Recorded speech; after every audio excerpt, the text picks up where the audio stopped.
अस्सलाम वालेकुम इन्वेस्टर्स। हम स्टार्ट करते हैं कैपिटल मार्केट रिव्यू से।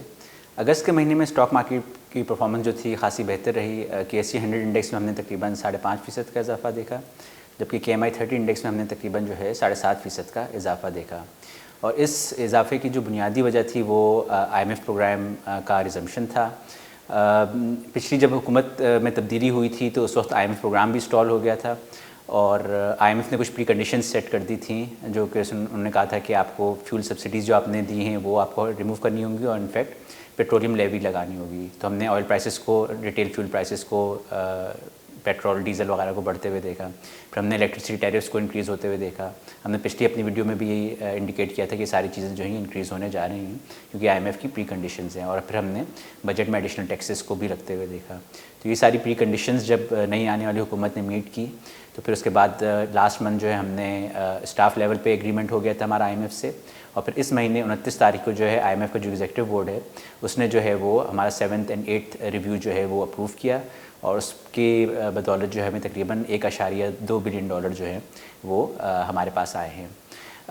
इससे पहले स्टार्ट ऑफ द मंथ जो है एक दो इम्पॉर्टेंट डेवलपमेंट्स ये भी थी कि IMF की एक और बड़ी इंपॉर्टेंट कंडीशन थी कि पाकिस्तान की रिज़र्व्स की सपोर्ट करने के लिए उन्होंने कहा था कि जो फ्रेंडली कंट्रीज़ हैं वो पाकिस्तान को सपोर्ट करें।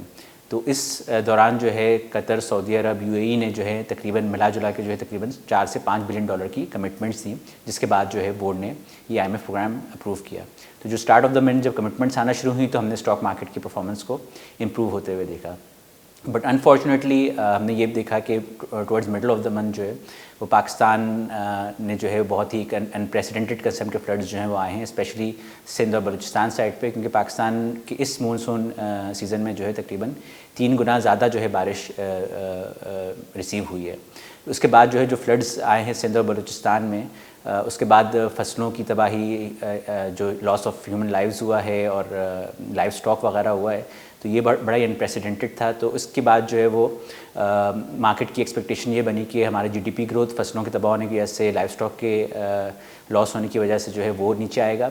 और प्लस ये कि जो फूड इन्फ्लेशन है, क्योंकि हमने स्पाइक होते हुए भी देखा तमाम की फूड प्राइसेस में because of the floods, supply काफ़ी डिस्ट्रॉय हुई थी और कॉटन क्रॉप भी काफ़ी हद तक अफेक्ट हुई है, especially in the region of Sindh. तो इसकी वजह से हमने कमोडिटीज़ में एक स्पाइक देखा लोकल लेवल पे।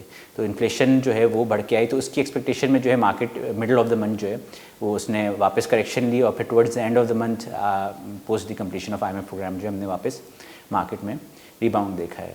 अगर हम फिक्स इनकम साइड की बात करते हैं तो फिक्स इनकम में जो शॉर्ट एंड 10 ईयर्स थे उनमें यील्ड जो है स्टेबल रहीं, क्योंकि स्टेट बैंक ने जो है अपने लॉन्ग टर्म ओमोज जो हैं वो कंटिन्यू किए।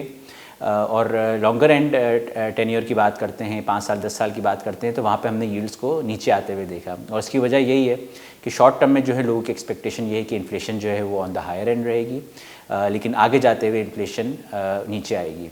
हमारी एक्सपेक्टेशन भी यही है कि पहले हम एक्सपेक्ट तो ये कर रहे थे कि सितंबर ऑनवर्ड जो है इन्फ्लेशन नीचे आना शुरू हो जाएगा, लेकिन बिकॉज ऑफ द फ्लड्स अब आपके इन्फ्लेशन को एक मजीद स्पाइक मिलेगा। अगस्त के महीने की इन्फ्लेशन जो है वो 27% आई है, जो कि तकरीबन मई 1975 से जो है हाईएस्ट लेवल है, यानी तकरीबन 45-47 साल का हाईएस्ट लेवल है इन्फ्लेशन का।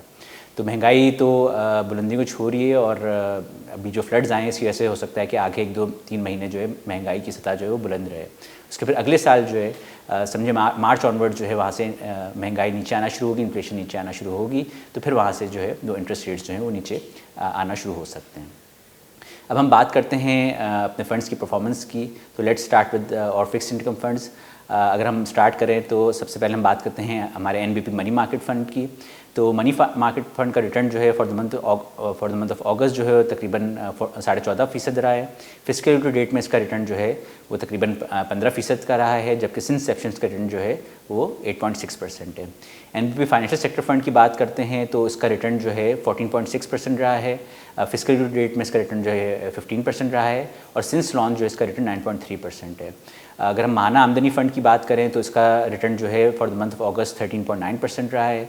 फिस्कल टू डेट में इसका रिटर्न 14.2% है और सिंस लॉन्च जो है वो 8.9% है। इस्लामिक माहाना आमदनी फ़ंड की बात करें तो तकरीबन 12.3% इसका रिटर्न रहा for the month of August. Fiscal year to date में इसका रिटर्न 12.8% है और सिंस लॉन्च जो है इसका रिटर्न 9.3% है। इसमें एक इंटरेस्टिंग चीज़ देखने वाली ये है इन्वेस्टर्स के आप अगस्त के मंथ के और इस फिस्कल ईयर के रिटर्न्स देख रहे हैं वो तकरीबन 14 से 15% के अराउंड रेंज कर रहे हैं, लेकिन जो सिंस लॉन्च रिटर्न्स हैं वो 8 से 9% के दरमियान है। तो ये भी एक इंडिकेशन दे रहे हैं कि इस वक्त जो इंटरेस्ट रेट्स हैं वो हायर एंड पर हैं, बट इवेंचुअली आगे जाते हुए जो हमारे लॉन्ग टर्म इंटरेस्ट रेट्स हैं वो तकरीबन 9 से 10% के अराउंड होते हैं। तो यही रिडक्शन जो है हम अगले साल कैलेंडर ईयर में एक्सपेक्ट करेंगे कि slowly and gradually interest rates cut होना शुरू होंगे जैसे जैसे इन्फ्लेशन नीचे आएगा। हम इक्विटी साइड पर आते हैं तो हमारे सरमाया इजाफा फंड ने फॉर द मंथ ऑफ अगस्त जो है 5.1% रिटर्न दिया है। फिस्कल टू डेट में इसका रिटर्न 3% था, जबकि सिंस इंसेप्शन का रिटर्न जो है एनुलाइज जो है 11.5% है। एनबीपी इस्लामिक सरमाया इजाफा फंड की बात करते हैं तो फॉर द मंथ ऑफ अगस्त इसका रिटर्न जो था 5.9% था। फिस्कल टू डेट में क्यूमुलेटिव रिटर्न जो है वो 3.5% है, जबकि सिंस लॉन्च एनुलाइज रिटर्न जो है वो 10.6% रहा है। स्टॉक फंड की बात करते हैं तो स्टॉक फंड का रिटर्न जो था 6.7% रहा versus 5.5% return of the market, और फिस्कल डेट में इसका रिटर्न जो है 3.7% है versus 2% return of the market. So it has outperform market by good figure.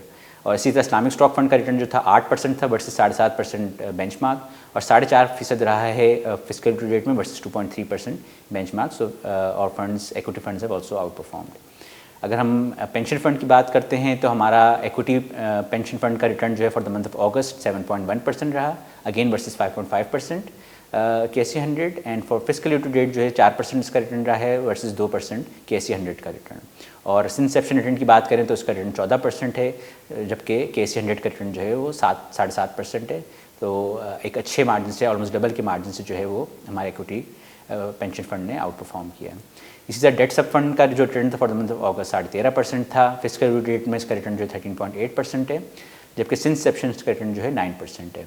Money market fund की बात करते हैं सब फंड की तो 14.9% इसका रिटर्न रहा है। फिस्कल डेट में इसका रिटर्न 15.2% है, जबकि सिंस इंसेप्शन का रिटर्न जो है 7.5% है। वही इंडिकेट कर रहा है कि लॉन्ग टर्म रिटर्न्स जो हैं फिक्स इनकम साइड पे लोअर हैं, जबकि अभी शॉर्ट टर्म में रिटर्न्स हायर हैं। तो आगे जाते हुए यू कैन एक्सपेक्ट के इंटरेस्ट रेट्स नीचे आएंगे।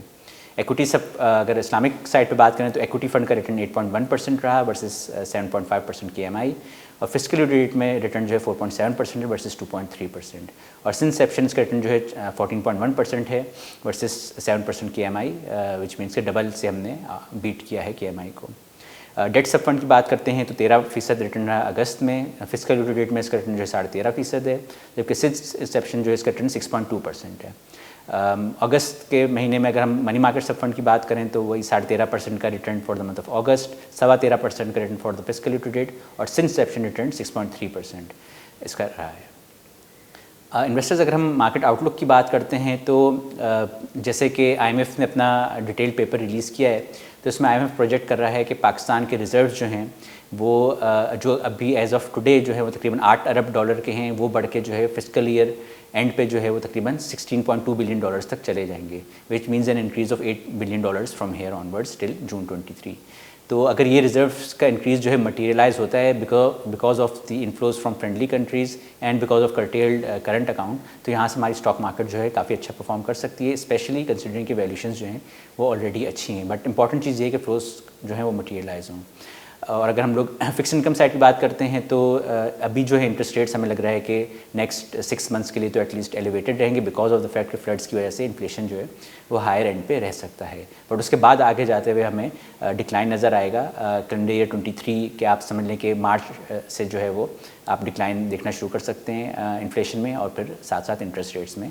और 24 में जो है वो स्टेट बैंक की भी जो प्रोजेक्शंस हैं, जैसे अभी 27% का अगस्त में आया है, लेकिन FY24 की इन्फ्लेशन जो फोरकास्ट कर रहा है स्टेट बैंक वो 5 से 7% की कर रहा है। तो you can expect a good decline in 24। So long term outlook equities की अच्छी बन रही है। तो जो इन्वेस्टर्स जो हैं थोड़ा लॉन्ग टर्म व्यू रखते हैं तो उनको एक्विटीज़ में ज़रूर इन्वेस्ट करना चाहिए, और शॉर्ट टर्म इन्वेस्टर्स जो रिस्क एवर्स हैं और लिक्विडिटी उनकी रिक्वायरमेंट है तो वो जो है हमारे money market and savings funds के थ्रू इन्वेस्ट कर सकते हैं और डबल डिजिट इंटरेस्ट रेट्स का फ़ायदा उठा सकते हैं। Investors we wish you the best of luck for the future investing. Thank you.